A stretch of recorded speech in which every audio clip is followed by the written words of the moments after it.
Assalamualaikum warahmatullahi wabarakatuh. Salaman teman, salam dari Masika Ngalap Barokah. Hari ini, Senin, tanggal 9 Januari 2023, Masika berada di Sumur Kramat Bado. Ikuti perjalanan Masika dalam menelusuri dan membuka wawasan sejarah. Bismillahirrahmanirrahim. Allahumma sholli wa sallim wa barik ala sayyidina Muhammad. Mandapa adalah nama sebuah desa yang berada di Kecamatan Dawan, Kabupaten Majalengka, Jawa Barat. Alkisah, pada abad ke-15, peristiwa besar tersirat di tanah Jawa. Konon, di abad itulah Cirebon dan Demak akhirnya bersatu. Ditandai sebuah resepsi pernikahan megah antara pembesar dua kerajaan tersebut. Impian kejayaan hampir terwujud, namun seperti halnya peribahasa kuno mengatakan, semakin besar kekuasaan, semakin besar pula kelalaian pemegangnya. Tepat ketika iring-iringan pengantin memasuki perbatasan, baik Cirebon maupun Demak tak menyadari mereka tengah melenceng dari teritorial kerajaan. Kemeriahan membuat mereka lupa iring-iringan ternyata telah jauh memasuki kawasan kerajaan Talaga. Entah bagaimana peran Talaga kala itu dan situasi politik Cirebon di tanah Jawa. Persoalan teritorial seolah bukan perkara yang bisa dimaklumi begitu saja. Tepat saat itu juga, Talaga menyatakan perang dengan Cirebon. Sebagai jawaban dari pernyataan Talaga, Cirebon mengutus sejumlah pasukan ke medan perang. Pucuk pimpinan jatuh kepada Sunan Kalijaga yang pada masa itu pamornya sedang melejit. Kita tentu hafal betul sepak terjang sang Sunan. Terlebih namanya tercatat dalam 9 tokoh penegak syariat Islam di tanah Cirebon yang dikenal khalayak sebagai Wali Songo. Di pihak Talaga sendiri, pucuk umum yang kala itu sedang berkuasa tak begitu saja mempercayakan urusan taktis dan kepemimpinan pasukannya pada orang sembarangan. Dia menunjuk putranya sendiri, Arya Sangling, atau sekarang Majalengka mengenalnya sebagai sosok mitologi Raden Arya Salingsingan. Perang berlangsung lama dan berlarut-larut hingga pada puncaknya Talaga jatuh ke tangan Cirebon pada 1528 Masehi. Seluruh keluarga kerajaan dan abdi dalam dibatasi pergerakannya. Tidak diperkenankan meninggalkan area keraton Talaga. Tak tahan menjadi tahanan, pucuk umum melarikan diri dari keraton. Dia membawa serta Nyi Sekar Mandapa, adik kandungnya sekaligus bibi dari Arya Salingsingan. Sementara sang pangeran Arya Salingsingan secara khusus diamankan Sunan Kalijaga ke wilayah Cirebon, tepatnya ke sebuah dusun bernama Lemah Mungkuk, membaur bersama kasta menengah dan kasta rendahan. Terpisah dari keluarganya, Arya Salingsingan hidup menyendiri. Adapun versi menyebutkan dia tinggal bersama Sunan Kalijaga. Hubungan keduanya tak lagi terkesan sebagai penjaga dengan tawanan, melainkan layaknya murid dengan guru spiritualnya.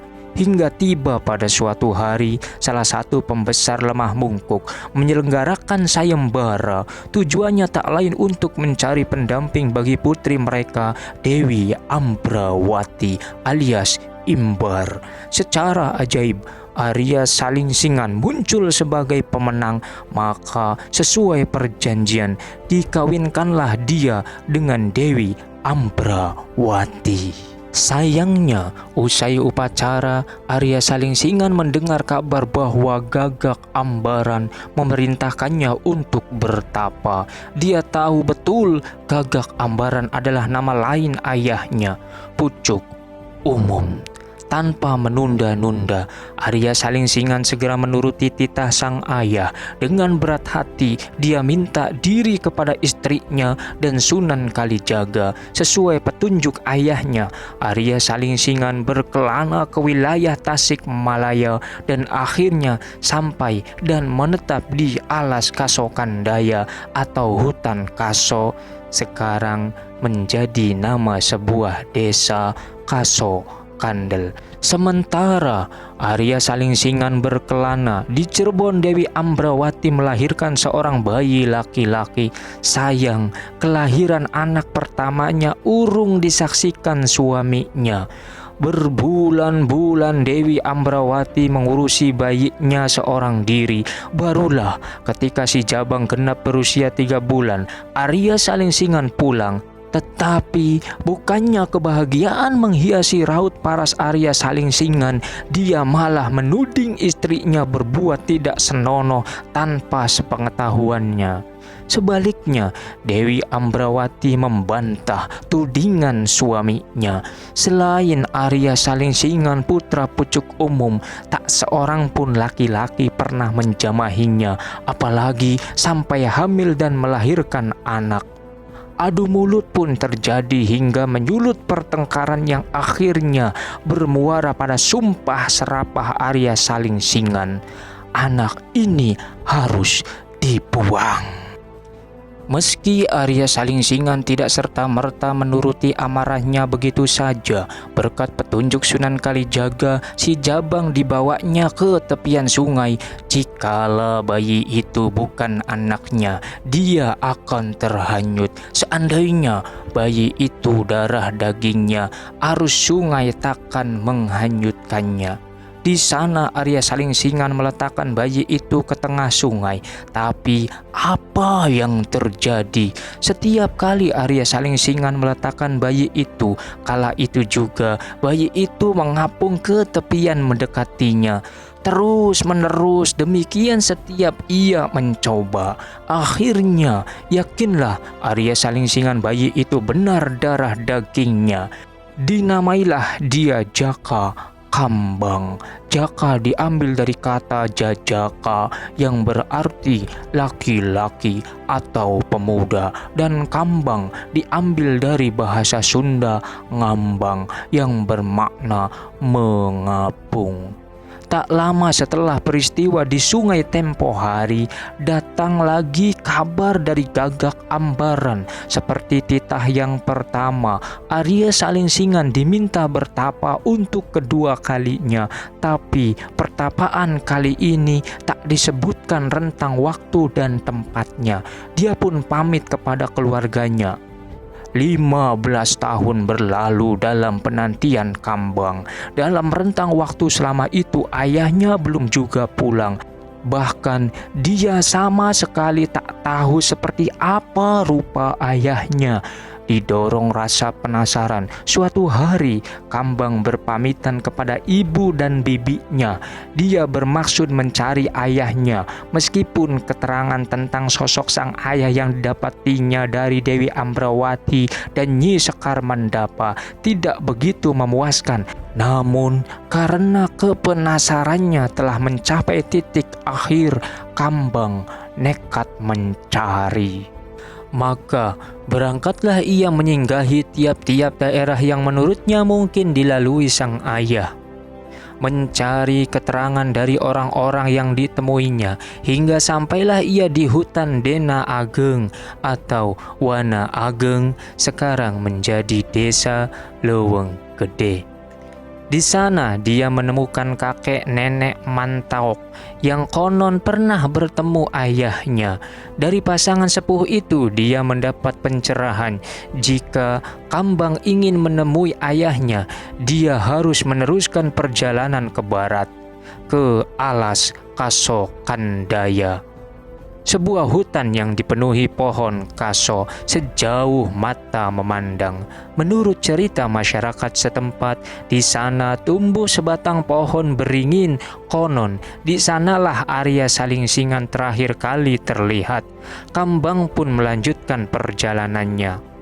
Benar kata kakek nenek Mantok, alas kaso kandaknya rupanya sebatas hutan kaso. Sebuah pohon beringin tumbuh rimbun di sana. Kambang hanya diminta datang ke sana. Kambang tak tahu harus kemana lagi. Seiring kelelahan mendera tubuhnya, sembari berpikir bagaimana mencari petunjuk berikutnya, dia berteduh di bawah pohon itu sampai tak sadar dia tertidur pulas. Dalam tidurnya, dia bermimpi didatangi seseorang. Orang itu seolah-olah menyuruhnya pergi ke arah timur hutan kaso, di mana sebuah sungai kecil mengalir. Kemudian Kambang pun bangun dari tidurnya. Sejenak merenung, Kambang memikirkan mimpinya kalau itu sebuah petunjuk. Mengabaikan kesadarannya sendiri, Kambang melangkah sesuai petunjuk dari mimpinya tadi. Sungai kecil membelah hutan kaso di sebelah timur hutan. Dia tak melihat apapun di sana sampai memutuskan berjalan ke utara menyusuri jalan setapak di tepian sungai. Di salah satu sudut hutan, dia menemui sebatang beringin yang sama persis seperti tempatnya berteduh tadi. Diperhatikannya sejenak pohon itu, benar saja itu memang beringin yang sama. Seolah pohon itu berpindah tempat. Entah apa yang membuatnya kesal mendapati pengalaman ganjil itu. Dirinya geram, ingin menebang pohon di depannya. Dihunuslah goloknya, diayunkan. Akan tetapi, sebelum sisi tajam goloknya menyentuh permukaan batang beringin, pohon itu mendadak raib, tepatnya berubah wujud menjadi sosok lelaki gagah rupawan. "Siapa sebenarnya kamu ini?" ujar si lelaki rupawan dengan nada geram, mendapati anak muda di depannya hendak mencelakainya. "Aku adalah Jaka Kambang, anak Pangeran Arya Salingsingan, putra pucuk umum, pewaris kerajaan Talaga. Inikah Kambang yang kutinggalkan waktu kecil dulu?" Wajah sang lelaki rupawan itu berubah haru. "Ini aku, nak, Arya Salingsingan, putra pucuk ulum, bapakmu." Kambang terkejut terharu. Golok yang digenggamnya jatuh ke tanah. Lekas dia bersimpuh di hadapan lelaki itu. Bahagia bercampur haru. Lelaki rupawan yang ternyata Arya Salingsingan yang telah berganti nama menjadi Pangeran Suci Raga itu balas merangkul Kambang. Kambang pun kemudian bersimpuh di hadapan Arya Salingsingan. Inilah yang akhirnya mengilhami tempat pertemuan mereka dengan nama Mandapa. Dalam bahasa Sunda, Mandap ka bapa, yang berarti bersimpuh kepada Bapa. Sementara itu, di Keraton Cirebon, Sunan Kalijaga ditugaskan Sunan Gunung Jati untuk menjemput Nyi Sekar Mandapa. Sunan Kalijaga menugaskan lagi Syekh Durrahman, seorang guru agama Islam yang memandikan para mu'alaf di Sumur Bado Alas Kondayana, sekarang wilayah Sinar Jati. Tujuannya untuk mengajak bibi dari Arya Salingsingan itu memeluk Islam. Sayangnya, sampai 2 kali Syekh Durrahman mencari, Nyi Sekar selalu mengelak. Hingga pemegang Sumur Bado digantikan Nyi Mas Astrawinata pun, Nyi Sekar Mandapa tak kunjung ditemukan. Kabar terakhir menyebutkan Nyi Sekar Mandapa sempat terlihat bercocok tanam di suatu tempat yang tanahnya berbatu, sekarang menjadi nama sebuah desa batu ruyuk. Wallahu a'lam.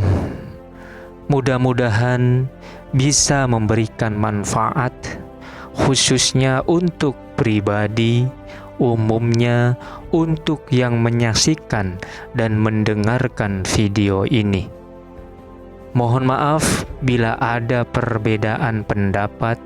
Wassalamualaikum warahmatullahi wabarakatuh.